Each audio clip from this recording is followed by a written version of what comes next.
All right, we're going to move on with our next session. So this is actually the second one I'm sitting in back-to-back since I was over in Ori Eison's session right before, looking at passkeys and authentication in gambling, which shouldn't be surprised. Gambling is usually at the front end of adoption of new technologies. Sometimes. Porn, sometimes. Sometimes. Or somebody offline from here told me about an interesting use case there, but I'm not going to share it here. Yeah, anyways, that's for a different conference. Yeah, anyways. Really pleased to welcome back. You were here last year too, I think, doing your first presentation? 2 years ago. 2 years I did my ago. first one, yeah. All right, so now we've had a few under your belt. So I'll hand things over to you. Thanks. Thank you very much. Hi, everyone. Thank you for joining me right before lunch. Hopefully you're making it through the day. I know it's been a long conference, so I just appreciate everybody being here. Thank you. My name is Siobhan Dolan. I'm going to try not to hit my microphone, but I might fail at that. I am a solutions consultant with LexisNexis Risk Solutions, and I work a lot within the domestic and Canadian gaming markets, and gaming and gambling, I should say. So what I wanted to talk through today was maybe how to position these passkeys and greater ways to authenticate users within this market, because this market is very strange. A little bit of a history lesson. So back in 2019, new regulations were being formed by New Jersey and then closely followed by Pennsylvania, which required an authentication step during the sign up. So kind of similar to a KYC process, an individual, like if I wanted to sign up with Caesars or William Hill, I would have to go provide my name, date of birth, either the full social security number or the last four, whichever the operator was most comfortable with. And I would also have to create this this MFA experience for myself. And some of the operators, as Ori said during his session, some of them have just chosen OTP. Like they just knee-jerk responded that OTP was the way to go because theoretically, if you're signing up for a gambling service, you have a phone number to go along with that. So that was one of the pieces of input that didn't require them to have a completely separate SMS or I should say MFA process. So we've come a little ways. I would have liked to see the industry a bit farther along by now, but hey, we had a pandemic in the middle of it, so you know. I'm going to go through what my kind of evidence is in saying that we need some stronger authentication methods hammered into the industry pretty soon. And give some evidence as to why I think that. And this will be data that is from a selection of domestic operators. When I say operators, I mean the brands. So this will be like MGM, Caesars, Penn Interactive, any kind of interactive gambling or gaming experience. It could even be like a peer-to-peer type of game. So I'll give you my evidence for that, and then I'm going to talk about how it can be better applied within the market, and hopefully this will kind of send out the bat signal that way more needs to be done, and the evolution from SMS, OTP, or even a knowledge-based authentication, which is sometimes sprinkled in there. There is a better way to do it. There's a better way for the consumer to experience the brand, and there's just way more that we can do. All right, so I went through this a little bit. We had the name, address, phone number, new regulations, yada, yada. So are the regulations working? Like the whole point behind this MFA regulation was to decrease fraud within the operators' ecosystems. So fraud prevention and knowing their customers' data was as accurate as it could be, that was kind of the genesis behind these new regs. The regs came from like the state investigators that were there on behalf of the IRS. And so when you have, when you've got the IRS behind you, you gotta, they mean business. All right, so is the current environment working or not? I was able to look at 5 major brands that my company contracted with, so I should probably tell you guys. LexisNexis does identity verification. We have a couple of authentication offerings, and we do a wide variety of other things, but the area that I'm focused on is fraud and identity. And so I took some data from operators. I looked at the account sign-up events, and I also looked where it was available at the authentication events, and then if there was any account updates, because those steps in the consumer process where I go to update my address or update my phone number, update my email address, those are magnets for bad actors. If I have compromised credentials, I go in and just change the phone number to a phone number that I, as the fraudster, control. Then I've essentially taken over the account of this good gambler.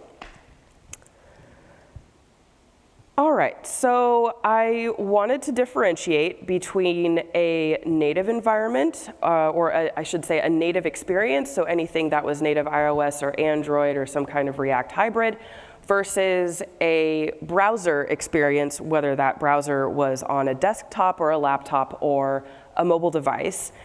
And when I was looking at the risk associated to these two variables, within browsers, so I'm gonna go to native next.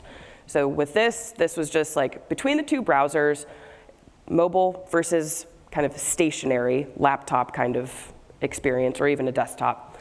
I wanted to differentiate what the risk spread was between the two. And so I think it was more based on the volumes, or perhaps it was my date range, because I wasn't seeing traffic that I was expecting. So I think that the proportion of high risk, and I'm not sure if I can do the little laser thingy. Is this laser thingy gonna work for me?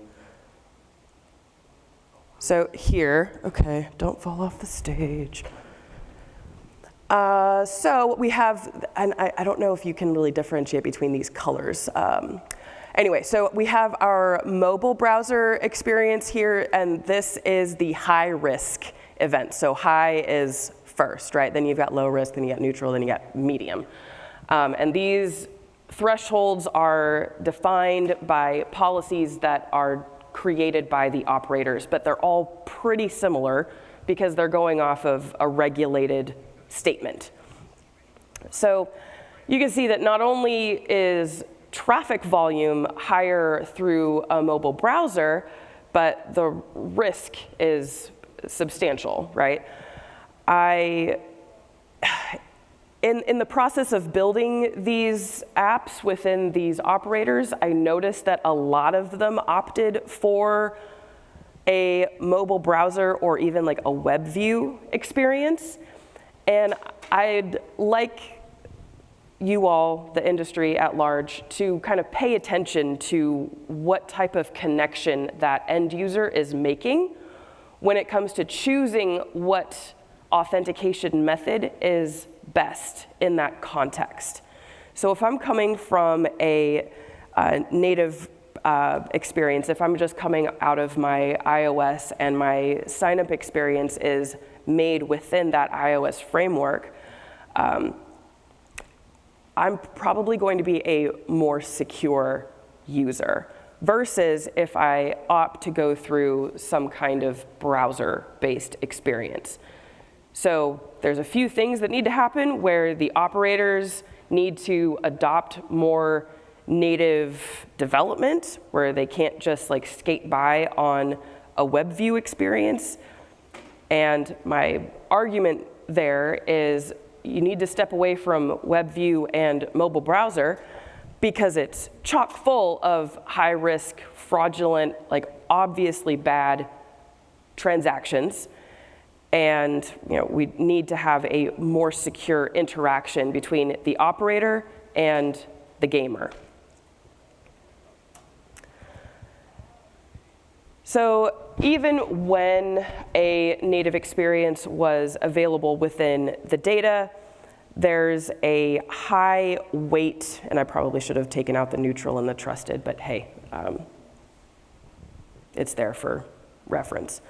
The high risk events were both on my mobile browsers and disproportionately low risk events were on SDK.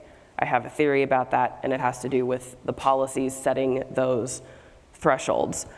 But while we see this tendency for mobile browsers to be so problematic, there's a jump that we can make. If we've got this problem and operators are not moving away from a browser-based experience, then we can leverage a passkey experience, because if that passkey is stored on that device, that is a clearly more secure statement that that user is making, versus if we have a device binding kind of experience in the native flavor, that's also just a more secure method of authentication. Oh yeah, my little boxes. So mobile web was really concerning for me. So just as a fraud and kind of identity professional, looking at the data that's coming out of mobile browsers, way more attention needs to be paid to the methods through which consumers interact with institutions. So a consumer in this case would be a gambler, and the institution in this case would be the gaming operator like a BetMGM.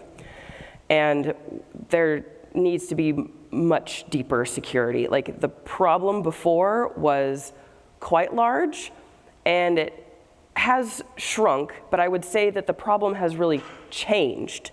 So as fraudsters do, they adapt to whatever environment is in front of them. And so the operators need to be quicker in optioning to their consumers what is available to them in terms of an authentication method. I won't even talk about what happened at MGM. It's not super relevant, but as a reputational risk, the breach was terrible.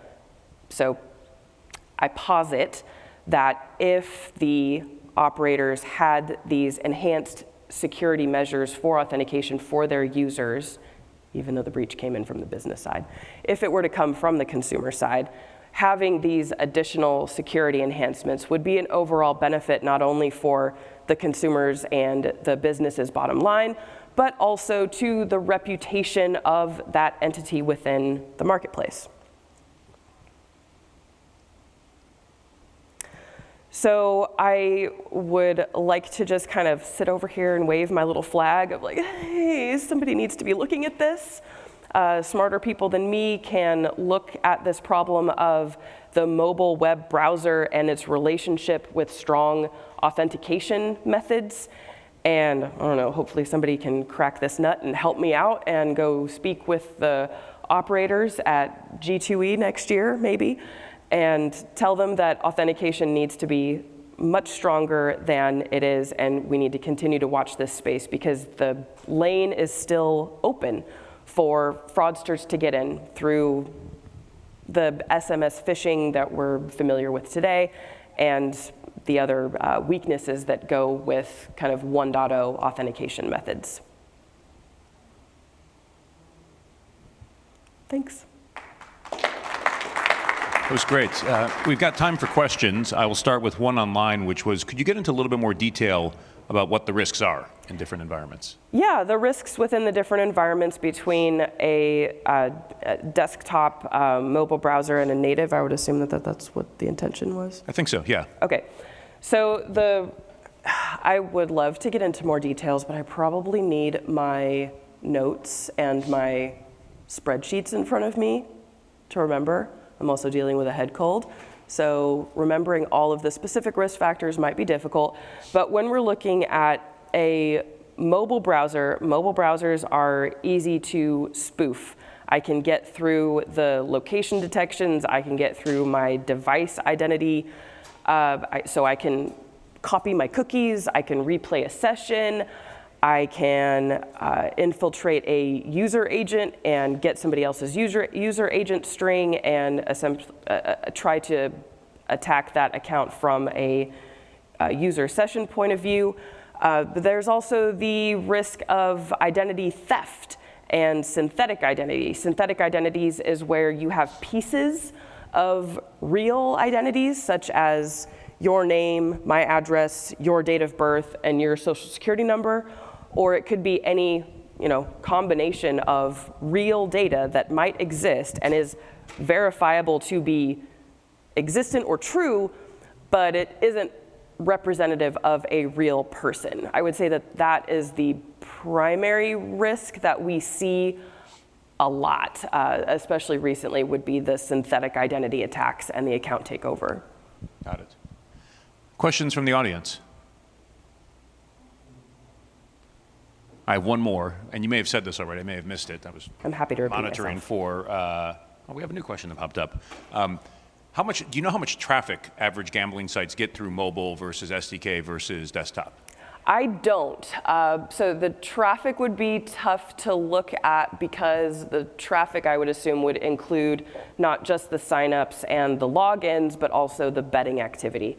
And that's going to be in the millions of transactions per day.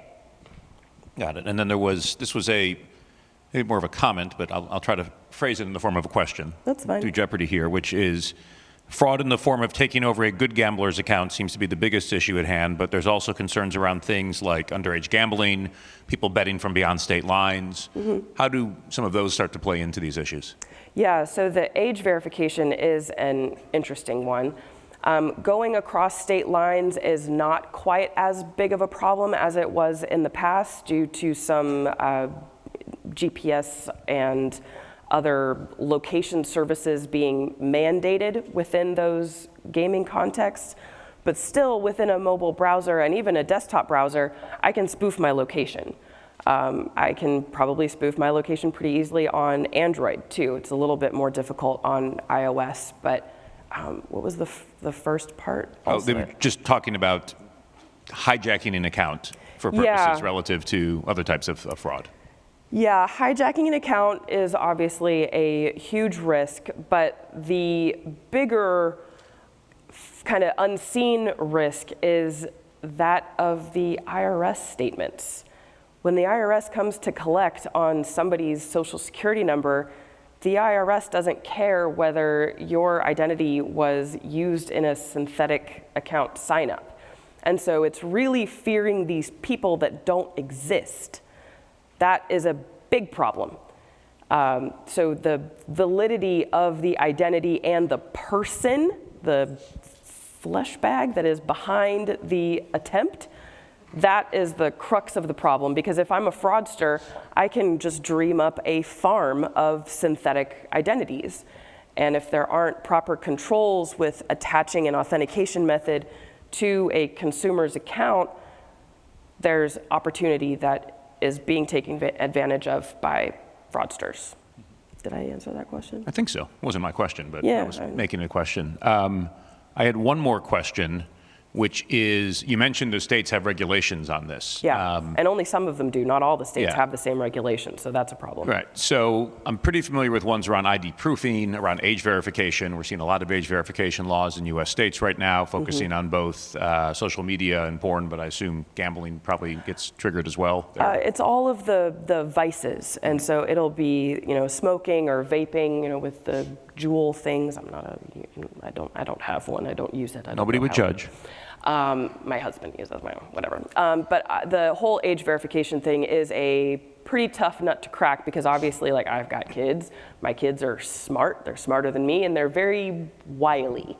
And so it is easy for kids to take over their parents' accounts. And so you're going to have that family or first-party fraud where you've got the child, a minor, who's taken over the identity of their parent to have some fun. Yeah. So the one question I wanted to follow up on the regulatory side, since we're at the Authenticate conference, is do states have many regulations when it comes to what you do on the authentication side, or are they focusing on other aspects of security? That's That's a good question. I don't think that they pay enough attention to the variety of authentication that's available in the market. Like I said at the top, there was a pretty fast knee-jerk reaction to go with SMS OTP, and there were a few that also adopted a knowledge-based authentication. So that would be something like, what was the color of your 2004 Chevy? So if you know that you've never owned a Chevy in your life, that question is going to be easy for you to answer. It's going to be like, does not apply.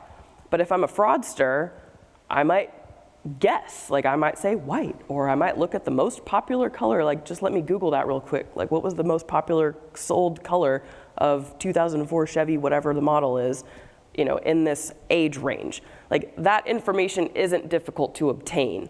So the knowledge-based authentication parts are there and somewhat available, but there's only like 2 operators that opted for a knowledge-based authentication. But I like the I like the technology bridge to be there to help out operators, especially when they've got a wide variety and a diverse consumer base. The consumer base is anyone from, you know, the age of 18 to they look for deceased identities when there's a sign-up event, but, you know, theoretically from the age of 18 within the United States, of course, to the date of death, you are available as a gambler, and you can just start gambling anytime. So making fresh identities and making these synthetic identities, I think, is the biggest challenge. But educating the gaming market on the variety of strong authentication methods, you know, passkeys, device bound, those options are not rigorously understood within the gaming ecosystem.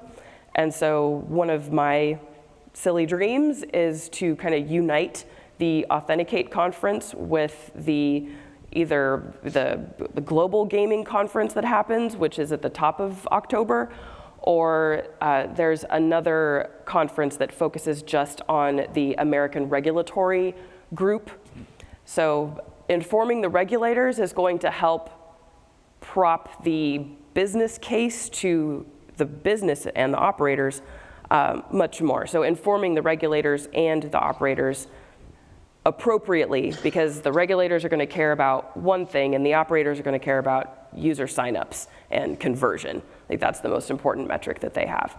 So just educating people about the strength available for authentication methods and securing their environments and making sure that the people that do legitimately earn whatever their winnings are the ones that are paid out, because the IRS problem is persistent, and I think more can be done to address it, and strong authentication is certainly one way to address it.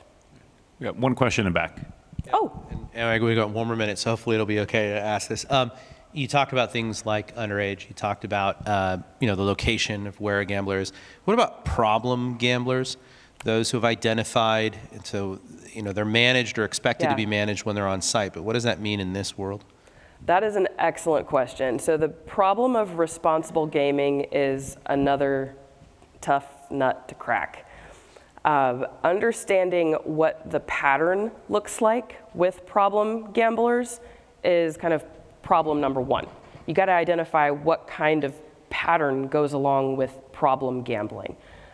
And also, problem gambling is different from person to person.